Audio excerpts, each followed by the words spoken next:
Hello, everyone, and welcome. And thank you for joining us for today's program about this wonderful biography on one of Durham's greatest citizens, Dr. Aaron McDuffie Moore. This program is sponsored by the Durham Library Foundation and is part of our first Library Fest offerings. Library Fest is a week-long celebration of all the things your library can do. And happy National Library Week to everyone. The book, Aaron McDuffie Moore, an African-American physician, educator, and founder of Durham's Black Wall Street, is available at the library, but you can also get autographed copies from the link I'm going to put in the chat. It is available at Amazon and the Regulator Bookshop, or make a request to your favorite local bookstore. Today, we will hear from Blake Hills-Saya, who wrote the book and happens to be the great-great-granddaughter of Dr. Moore. Ms. Hills-Saya is a classical musician and creative writer living in Los Angeles. Also with us today is Ms. Eileen Watts Welch, who also contributed to the book and serves as the president and CEO of Durham Colored Library, Inc. Ms. Welch is the the great-granddaughter of Dr. Moore. This niece-aunt duo will be in conversation today with Mr. Eddie Davis. Mr. Davis is a local historian as well as a former educator and Durham City Councilman. Thank you all for being here today. There'll be an opportunity for questions from the audience in the chat at the end. So please share them in the chat as we go, and we'll do our best to get to them. Now, please help me welcome these very special guests. Mr. Davis? Okay, thank you so much. It's a pleasure for me to be a part of this discussion about this very, very great man, and particularly during Library Fest. This is a wonderful time for us to create a great deal of interest in some of the local historians and some of the local folks who've contributed so much to the city of Durham and the county of Durham and to the entirety of North Carolina. Thank you all very much for coming with us today, and we'll try to keep the questions crisp, and we'll get the chance to hear from these folks who are the authorities on Dr. Aaron Moore. Let's ask from the beginning, what caused you all to want to create this biography? And other than love of your grandfather, great-grandfather, great-great-grandfather, tell us a little bit about the initial work that went into bringing this book to fruition. Well, this is Eileen Welch, and the book really began in the hearts of our grandmother, my father, and the people who knew the stories that actually my grandmother used to tell about her papa, who is what she called Dr. Moore. And I guess I was one of those. I know I was one of those as a child. I can remember at the age of 4, Labo, as we called her, Lada Moore Merrick, preparing me for Sunday morning Sunday school, washing my hair or doing something to get us ready for the next day, and telling me stories that she would tell me about their travels together and things he did and her love of him. So I remember those things. And then she talked a lot about even wanting to see a book written about him a long time ago. So that seed was planted, and I think it continued also with my father, who came to Durham thinking of himself as actually following in Dr. Moore's footsteps, practicing in the hospital that Dr. Moore had founded. And we found information about that he was saving actually to have a book written during the time I was kind of clearing their home. Mom and Dad had been in that one house for 60 years. So those kinds of things were the seeds. Blake was growing up during that time and had a lot of information filtering down to that generation. And I believe she talks often, even in the book, about the inspirations of that family on her upbringing. My sister Blake's mom lived outside of Greensboro and Winston-Salem when Blake was little, so they would come to Durham often. And my grandmother was still living then, and would talk about, her history and remembering her growing up with him. So when I retired from Duke, I sort of said, well, there's one thing that I want to see happen.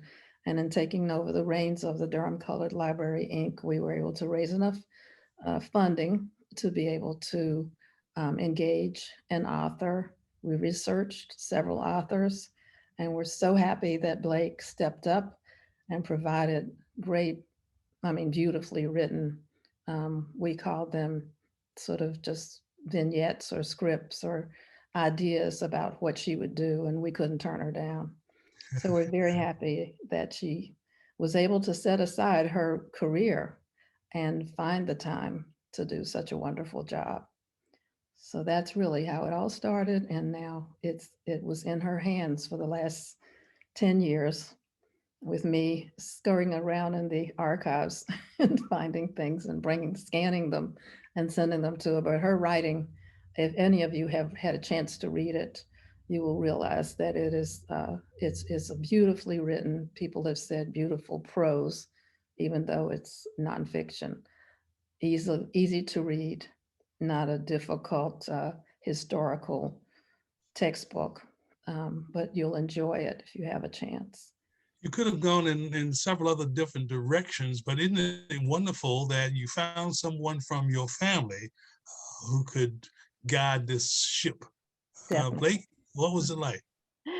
Well, I often, people often ask me if I really did have to audition to write a book about my own ancestor, and the answer is yes, and the answer should have been yes, because this is a vitally important life that deserved, real commitment, and I was glad that they felt that I was capable of that commitment and of telling that story and of telling his story that is also our story. So I grew up, of course, knowing his name because his portrait was around and his picture was around, and I grew up knowing Lyda Moore Merrick, who lived well into my teens, and so also hearing her stories about her papa. And I grew up really fascinated as a biracial kid, really fascinated with both, sides of my family, the white side and the black side, and how that was different, how those two sides were different and also the same in many ways, and both being Southern families. And I was particularly fascinated with this kind of lost world of Durham's Black Wall Street. These old houses that are no longer in existence, the photographs of the businesses and of the structures and of the community that they're really only faint reminiscences of in the present day, and all of this extraordinary accomplishment that happened at this time in this, very concentrated period of time at the turn, mostly after the turn of the 20th century, but somewhat preceding, that led to many of the ways that I myself was raised. The commitment in my family to education, the commitment in my family to those who pursued careers in healthcare, the commitment to my family to service and community responsibility, and to the uplift of one's fellow neighbors. And so all of that was kind of imbued in my childhood. And so I was surrounded by that mysterious recipe that always lured me on every time I could find another picture or an artifact or a piece of china or a chair or a portrait. I would just file that away into my imagination of this lost world, kind of a Black Atlantis in a sense. And so when it became time to, kind of gather all of the family artifacts as they were going through my grandparents' house and dismantling that kind of world in and of itself, and this project came along, I just so wanted to be part of it, however I could be. And so when I was asked to submit some essays, I'd been a writer all my life, although I had taken, the majority of my adult career was spent on the operatic stage. I had done, a master's degree and therefore a tremendous amount of historical research, mostly in the arts, but also, when you play an operatic character, you research them historically as well. And so I knew that I had the research skills and I knew that I had the writing skills and that I just had to take the leap of faith that I could pull all the rest of it together. And luckily they had just as much faith in me. So I'm very honored to be here. Well, you've done a good job of compiling all of the different segments of Dr. Moore's life. I was particularly impressed that you summarized lots of the things that lots of people knew, his medical career, his coming to Durham and starting that career here, his work within the business world, with connected to North Carolina Mutual, the work in the community in terms of the library, particularly in the face of the discrimination that was going on in all aspects of the world at that time. So I was really so impressed with all the different ways. But as an educator, I particularly gravitated toward the segment that deals with his outreach after he got established here in Durham and his medical career was moving on, the insurance company was moving on, his work with the White Rock and then with other community segments, as well as the library. He wanted to reach out to make sure that education, not just for his family, not just for Durham, but for all of North Carolina was very, very important. And you spend a chapter in the book talking about his outreach to the education officials. He really advocated for rural Negro education, and he wanted the people who were in charge of public education statewide to follow his lead and to make sure that they put forth the kind of effort to make sure that the masses of African Americans could be educated. Can you talk a little bit about a famous speech that he put forth, a pamphlet that was developed, and his interactions with the state superintendent and others? Well, one thing I want to point out before Blake talks about the speech specifically is how we found that information. And it's located actually in the school board box in the Raleigh, the North Carolina archives that are located in Raleigh. And I always say it that way and think it's not North Carolina State. They're the state archives in Raleigh. And I was directed to that box, really not knowing much except for the materials about the campaign to raise the money. But there was information in that box about letters back and forth between Moore and the legislators and about Moore by the school board members who underestimated who he was and were very negative and sort of felt threatened as well about what was he up to. And they used the term darky. What is this darky up to? And oddly enough, they coupled it with what are these darkies up to and talked about James Shepherd and Moore, who were friends.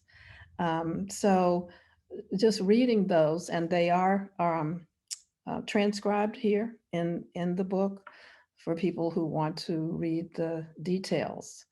But it's the beautiful writing of his letters and the disrespectful writing of the other letters that is just stands out and is of the times, of the way we were disrespected in general. Someone who is well educated and doing good and finding ways, but it was threatening because he was saying you're not spending money that should be spent, that was allocated and not in ways from the federal government on education of the population. And they were feeling threatened that he was bringing to light their unfair use of funds that they should have been educating rural African Americans better with better facilities and more often.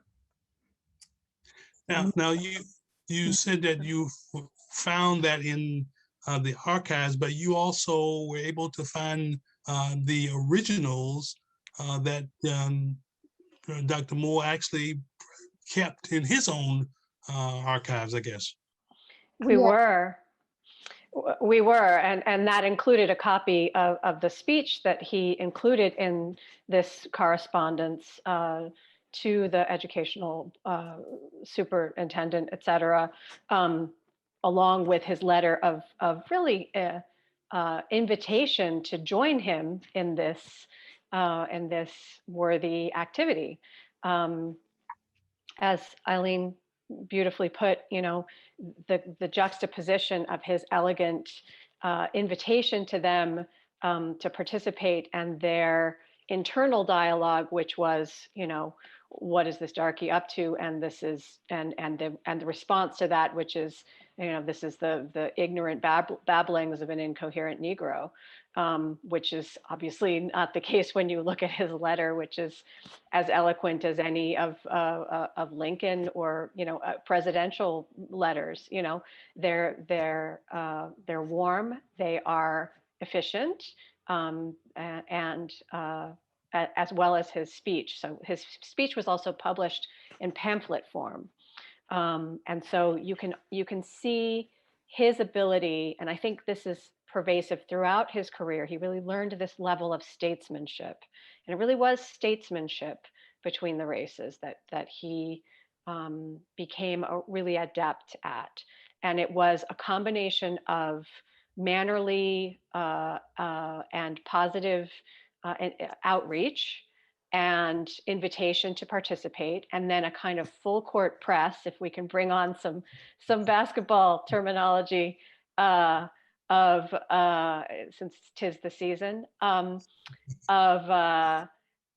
other elements in which to not only make his point, but also give them nowhere to turn in their response. So if he knew that he was always 2 steps ahead with, this was the same with his development of the hospital, of the funds for the hospital. Wherever they turned, they would find yet another reason why they should just do what he said. And so, but he was never overtly, he never applied overt pressure. It was always a little bit of an admonishment that time is of the essence, and this is something that benefits us all. And I know that you will want to be involved in the following activities, right?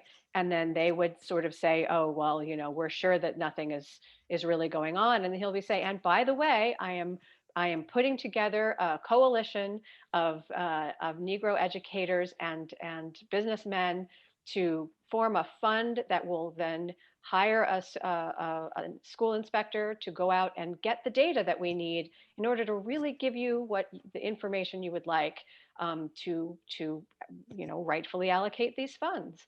And then we'll also do our own fundraising campaign. And also, here is this extra fund, the Jeans Teachers Fund and Rosenwald Fund, that will also, you know, allow us to find the philanthropy we need, even without your assistance, to continue on this road. And so by the time all of this would be compiled, he would then give them an opportunity to stand up and say, this is wonderful, and we are so proud to be part of the following, and we've here is our person that we're going to give you as your personal assistant from the white community to report back to us, and we're so glad to be part of this effort, you know. But of course, internally, that was certainly not the case. And so you see this kind of way that he had of making his point, putting the pressure on, putting the pieces in place, not waiting for permission, never waiting for permission.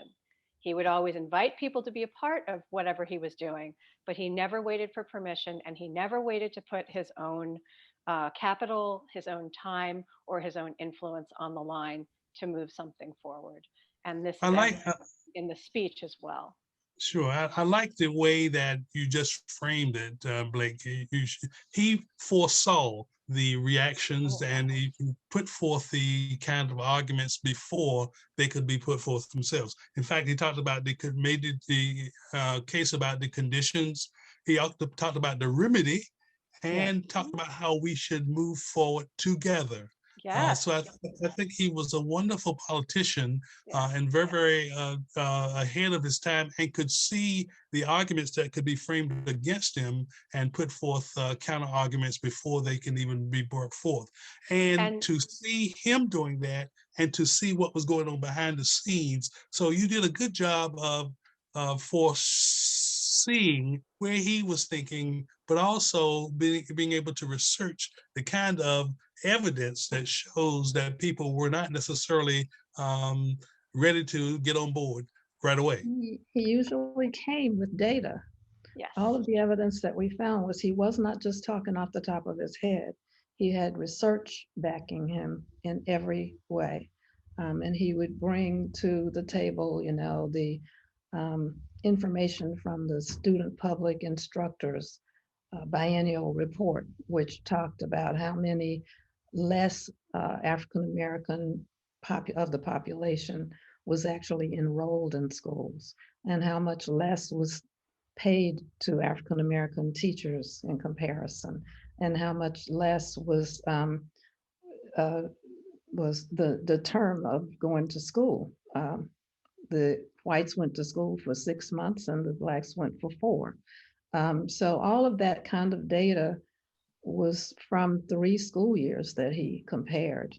So he could bring that kind of information to the table in such a way that it was acceptable, that it was not refutable, you know? And of his time, so this rural school problem, would you put that slide up for us, Jenny?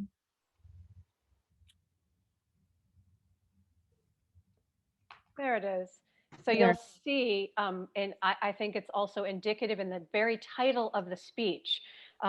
You'll see that, you know, very often, you know, activists of any kind, and of course today as well, right? We don't want to be called angry activists, right? Angry Black people. He would say, you know, they would say unreasonable, or you know, without a plan, or any of this sort of things. In the very title, let us reason together. In the very title, it's there. And then he would sign things, yours in racial uplift. Yep. To white people. Like, did they really care? But he knew they didn't.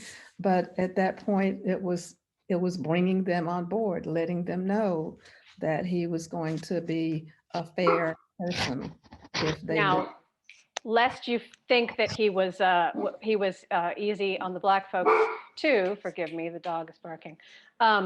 He also admonishes in this speech his fellow citizens, saying that, you know, we've refurbished our churches 3 times in the last 10 to 12 years, but our schools remain cold, you know, inhospitable, and shabby places for our children to be educated in. And so he was hard on everybody in the service of getting what needed to be done.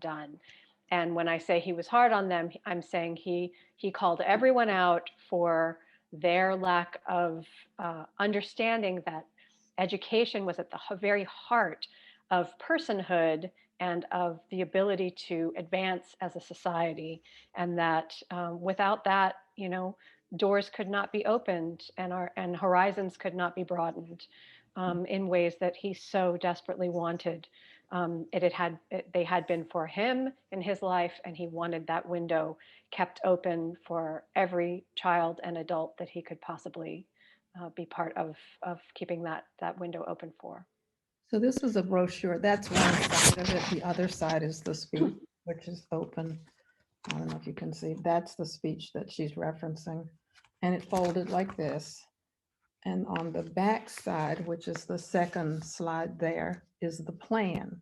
So he offered a plan to raise this money, and this is where his fundraising funds were demonstrated, that they should, every 100 men should give $10 per year for expense, and 100 women should give $5 per year for expense. And our aim is to employ a state organizer on a full time who shall organize every country, every county, a board of education, organize in every county a board of education who shall work under the present legal boards and county superintendents, etc. So he says, this appeal is personal to you and urgent. We're dead earnest. Something must be done. We send this appeal to you because we know you are a man. They're sending it to the men and asking for money from the women and the men. You're a man of influence and success in your field of labor. Let us have your peace in 7 days or a check dated June 1st, 1915. Act today. Tomorrow won't do, he ends with, and then he signs it. So he was determined, and it worked. Yes. And Well, what worked was that then the state understood that with the Rosenwald money, they had to then understand what it took to be awarded a grant from the Rosenwald Foundation. But once they understood there was the possibility of matching funds, that they just needed to match the funds, not fund everything, then the door was open and they saw a way, okay, they could save face, in other words, by going ahead with helping.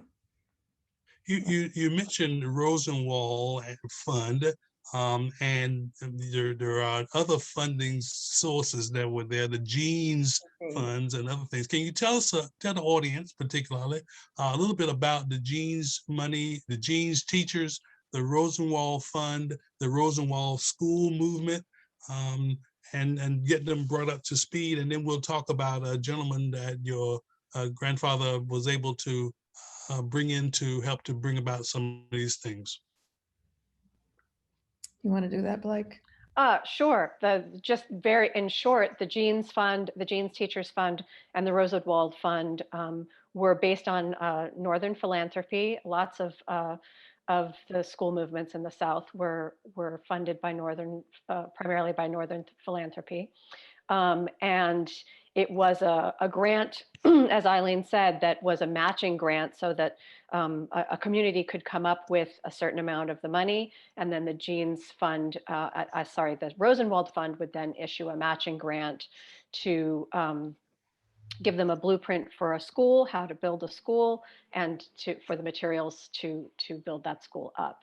And so that was the Rosenwald Fund, and then the Jeans Teachers Fund would fund teachers to then come to those schools. And so they often worked in tandem, and they were a way for a community that would not necessarily be able to fund building a school on their own to elevate themselves above their own capabilities financially and get those schools built. And Eileen, do you want to talk about how? One of the requirements, or several of the requirements, in order for a community to receive the Rosenwald funds was that they had to contribute themselves. Yes. So the connections that Moore had throughout the state with the North Carolina mutual agents, he knew he had a wide range of people who he knew in every county, and that at that time in 15, and he was able to let them know what it would take. If you want a school, you know you need a school for your children, but here's what we have to do to get this matching funds. We have to donate land. So some of the farmland went to be used for the schools. You have to build the schools. You have to give sweat labor. And you have to use blueprints from Tuskegee that the Tuskegee architectural program developed. And you had to order a lot of your supplies from Sears Roebuck. And Sears Roebuck connection is because Julius Rosenwald was the vice president of Sears Roebuck, who served on the Tuskegee board. And I believe that we know that Moore knew Booker T. Washington. and Booker T was the president of Tuskegee at the time. And he probably heard about this opportunity that way. And there are more Rosenwald schools, were more Rosenwald schools built in North Carolina than in any other state. There were over 800 at one point. And the teachers were the teachers in those schools. One complaint that the state Board of Education had about not funding our schools was they said that, well, your teachers, the teachers that you have aren't as well qualified as the white teachers. And that's like, oh my God, what else? Why would they bring that up? But the Jean's teachers were well qualified, were well trained, and they then could come into the schools and bring the schools, have enough of them, in fact, through that Jean's pool. And early on, I read that Moore actually would give a little money to Jean's teachers. Yes. If they said, you know, we need a little bit more for books or for pencils or for whatever they wanted to do with the kids, he would take that out of his pocket as well. Well, and it's important also to sort of just bring together what Moore's role was in all of this. It was not only just getting the inspector to go out and find the data of where these communities were and compiling that data and getting them ready to move into this stage of accessing these funds, but he would also kind of put together a process of how to, kind of a handbook in a sense of how to pull all of these threads together and get these schools done. And so that, I think he's really personally responsible in a lot of ways for all of these schools, the amount of these schools being built, because he kind of expedited that process through almost like a management consulting way of putting together teams. He put a He system in helped place that lived put the past, system together. because he died in 23, right? So he was in the last 5 years of health, probably, while he was determined to get this done before he was gone and couldn't do it. And so, by 1920, he was not as well. And John Merrick had died in 1919. And so he was taking over more of the business side of North Carolina Mutual and the bank, because those were led by John Merrick and Fitzgerald at the bank, especially.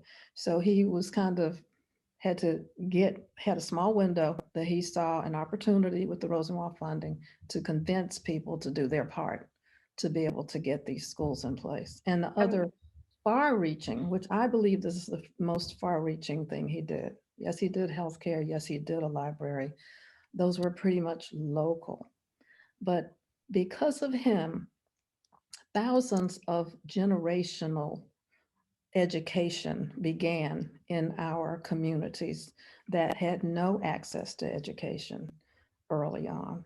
And therefore, we had African Americans now who can count back, we can count up to PhDs and professionals and engineers and doctors and nurses who got their start thinking about going higher in education because they had the reading, the writing, and the arithmetic under their belt from their rural schools. And I really like the fact that you and Blake both have brought up the fact that the agents of North Carolina Mutual were able to have a far-ranging touch on people throughout the state of North Carolina, and were able to utilize those agents not just for selling insurance, but also helping to spread the word about the Rosenwald movement, about other kinds of things that had to do with education. So there are lots of things that can be said about the seeds that came from Dr. Moore, from North Carolina Mutual, that helped,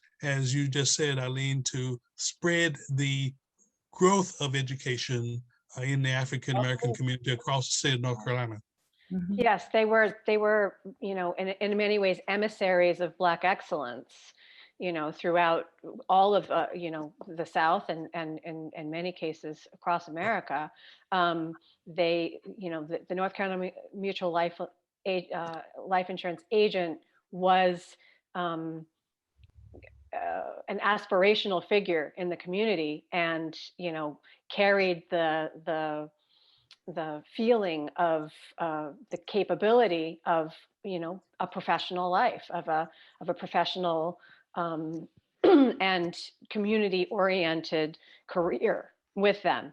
So it was really it was a really effective position to do things like, bring news and uplift and to organize people. Yeah. You There was mentioned him. Go, I oh, was sorry, go just ahead. gonna add Go ahead, one Eileen. piece of, because the North Carolina Mutual also encouraged savings Yes. and, pennies saved for the future, um, within families who had pennies, right? They Yeah. began to learn how to build an account to save for a death, to be able to have an uplift of their individual families as well through teachings, not just PR, but talking about it with the families. Dr. Moore spent a considerable amount of his own money to help to advance many of these things. And one of those things seems to be the hiring of this inspector, this person named Dr. Charles Henry Moore. No relations to Dr. No. A.M. Moore, No. but he was a person who was hired to make sure that schools were able to advance along the way. Can you all talk a little bit about him and his Sure. relationship with Dr. Moore? Sure. Charles Henry Moore was really a fascinating figure in and of himself, a graduate of Amherst College. He was pretty much from day one an educational activist. He advocated for education, the equality of education, the equality also of financial education. And he was one of North Carolina's first Black graded schools, Black principals. So he came to North Carolina under that um, in that role, and Dr. Moore found him. I think probably heard word of his activism and of his mindset, but found him in particular to fill this role. And it took some bravery to do this job. It was he ended up traveling 12,000 miles in total around the state to every county in the state, probably through numerous different ways of means of transportation. He often had to flee by night from certain communities because he was not well received for bringing any kind of uplifting activity to the Black communities, specifically around education. Education has been a hot button for white supremacy since the dawn of its being an issue. Yeah. Education is always a target, Right. and so he probably could easily have been lynched for his job, and likely felt in fear of that for most of that time. This was in 1916, some of the highest lynching times in North Carolina. And so he really was quite the Indiana Jones of education out there, um, doing this kind of archaeological, but not, but more anthropological research, um, and really bringing back tremendous data, and then also being able to speak about that data with tremendous intelligence and charisma. He was a charismatic guy. He was kind of a handsome guy. And I think he cut quite a figure in a way that was really important to put this information across.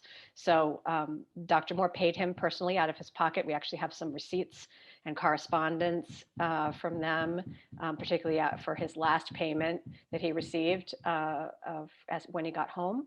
And I imagine that they had a real respect for one another because they were very much alike in their commitment to education and their bravery in pushing that envelope when it was not a popular envelope to push.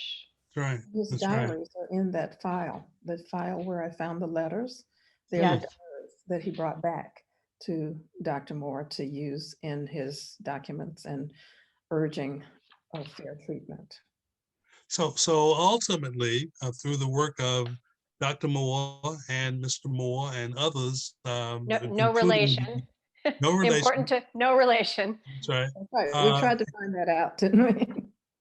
including the State Black Teachers Association across the state of North Carolina, they were finally able to turn around the state officials to the point where not only were they more reasonable in terms of their acceptance of the proposals that had come, but also in some cases trying to take credit for some of the things that had been Oh, done. yes, yes.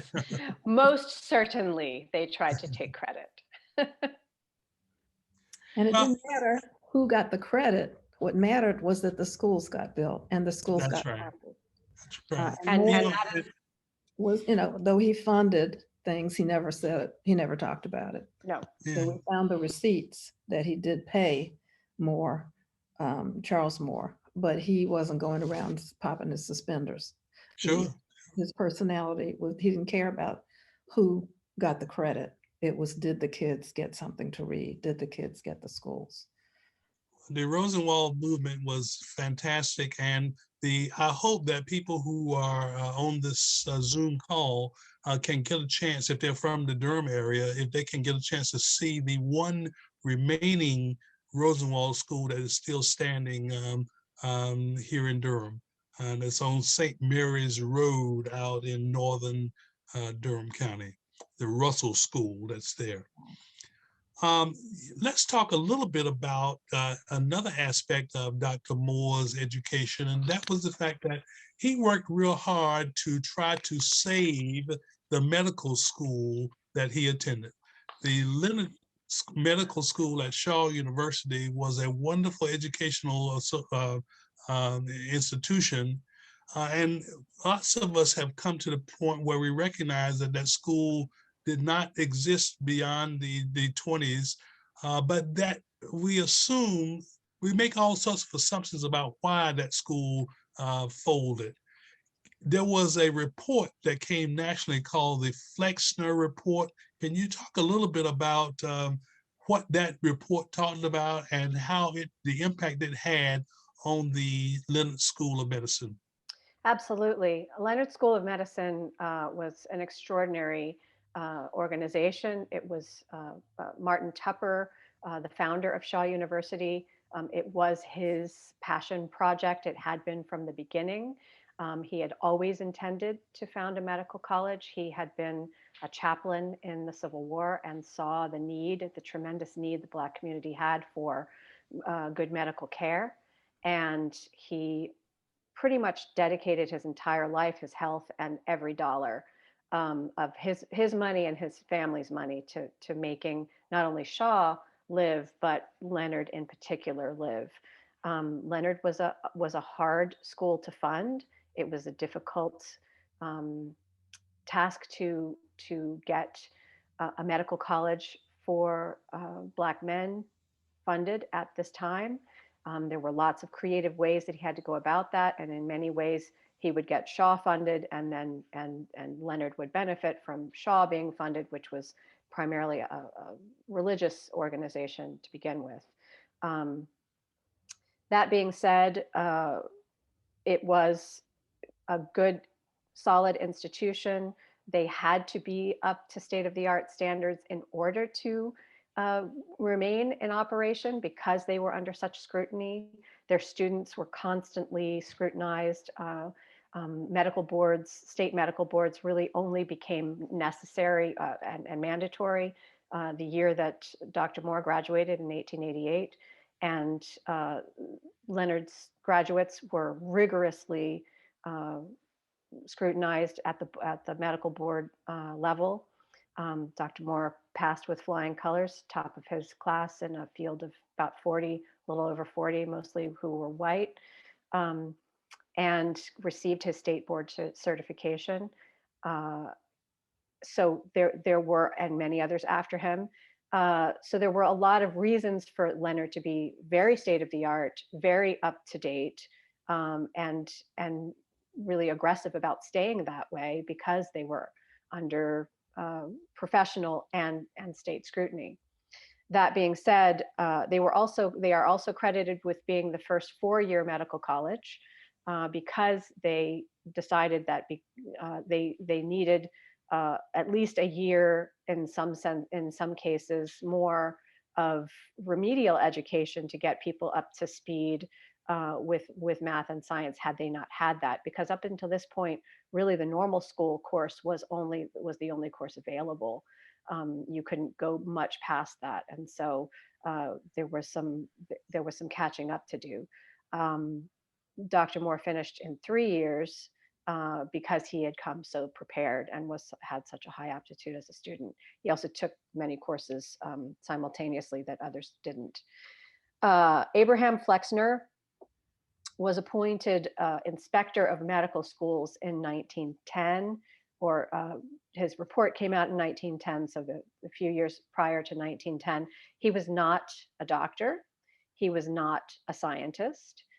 He had written a treatise on how he wished that colleges were more like the days of Plato and Aristotle, and how we should go back to more classical models of education. And the powers that be who put him in charge of this, which are debatable, decided that he would be a good person to go around inspecting medical schools and coming up with a way of streamlining what a medical school was supposed to be, which, it stands to reason. There were some medicine in and of itself was in a state of development. So he was a noted misogynist. He was a noted racist and white supremacist. He was not secret about any of that. He has many quotes of him saying that he did not feel that women should be ever educated in medicine, and that Black doctors should only work on Black patients and should be forever subservient to white doctors in their practice. So those attitudes, while maybe not overt in his report, were certainly pervasive in the way that he inspected and rigorously scrutinized Black medical colleges at the time. As a result of his 1910 report, almost all but 2 medical colleges for Black men were closed: Meharry in Chicago and Howard in Washington, Meharry in D.C. Nashville. Was it Meharry? Is it in Nashville? Meharry in Nashville. Meharry in Nashville, and Howard in D.C. were the 2 that remained. Leonard was one of Leonard held on there for a little while because they worked very hard to get an operating theater that was one of their state-of-the-art operating theaters, were one of the major requirements. They had that in place. Even so, they were still closed. They really struggled, and Dr. Moore was very much part of that struggle. He was on the board at the time of the medical school, and he wrote many letters of protest. He was outraged. He had formed a teaching hospital at Lincoln that was teaching Black medical residents that were coming out of many of these organizations. So he knew their quality and he knew their ability. And he was really quite upset about the closing of Leonard. It was the end of a really difficult chapter for him. As a result, for the following 50 years of medical education, Black medical education was minimized, and Black medicine in general was deeply scarred by that minimization. And he also made sure that women couldn't go. So he was after the women too. He made sure that medical colleges were not open to women either. Well, I'm glad you explained that report, because there are some people who may have just made the assumption that the Leonard School went out of business because of money or other kinds of things. So I'm glad you brought in the racial and the gender issues that were involved in the closing of not just that school, but many schools across the country. particularly African-American schools. So thank you for sharing that information. Yes, it was quite deliberate. And while I would be remiss in not saying that Leonard suffered for money most of its existence, they were making it. They made the changes that they needed to make. They were up to code and they were closed nonetheless. Well, I'm also glad that you shared the fact that Dr. A.M. Moore advocated strongly against the closing of the Leonard School, and that he continued to try to make sure that medical um, aspects were good all over the state of North Carolina, as well as here in Durham, with the connection between the Lincoln Hospital that he helped to found and also the Leonard School. So there were lots of good things. He just did so many wonderful things. And I'm just glad that this book is able to show so many of those things. Eileen, you continue to work very closely with the Durham Colored Library Yeah, very close. legacy. So that was one of the things that he also was very, very involved in. So thank you for continuing that legacy there. And you all, can you tell us a little bit about what the current work of the Durham Colored Library is all about? Oh, certainly. So I work very closely. This is my retirement 24/7 job.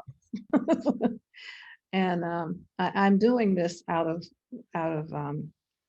love. It's a work of love. It's a important, and the importance of it. I noticed when I was still working full time that this organization still had, 501c3 status and was filing all of its papers, the 990s every year, maintaining that status, but really not known for things it was doing, and staying under the radar with no staff and lovely volunteers, but no real professional staff, and very limited board. So once I retired, I said, okay, I'm going to give time to help to make this organization what it should be, given Dr. Moore's vision and the importance of it and things it could do in the future if it was well respected and well known enough to raise funds to do these things. And so that's what I've been doing. I've been running it for, I guess I retired from Duke in 2013. And from then forward, I've built it to have a strong board, a website, a social media, all the kinds of things. And we have raised funds for the 3 programs. The first one was to raise enough money to be able to sponsor this book, the writing and research, and then have it published by UNC Press and carry it forward from publication to be known. And that's the value of us serving on these kinds of panels, so that people understand the depth of research and the importance of what they'll learn when they read that book. And other things we are doing is we're continuing to publish the Merrick Washington magazine, which was founded in 1952 by Lada Moore Merrick, my grandmother, for the benefit. Originally, it was the Negro Braille magazine, and it was founded by her financed for 20 years in Braille, on the request of a Durham blind resident, Mr. John Washington. And together they worked and made it happen to deliver to people for 20 years. And when she was getting ready to say she couldn't do it anymore, Josephine Clement, who was the president of this board at that point, said, no, we can't let it go. So they continued to publish it in Braille for a while. And when I came on board, I found that the Braille the addresses to the Braille, even though it didn't cost anything to mail it, they were coming back because of the no forwarding address and things.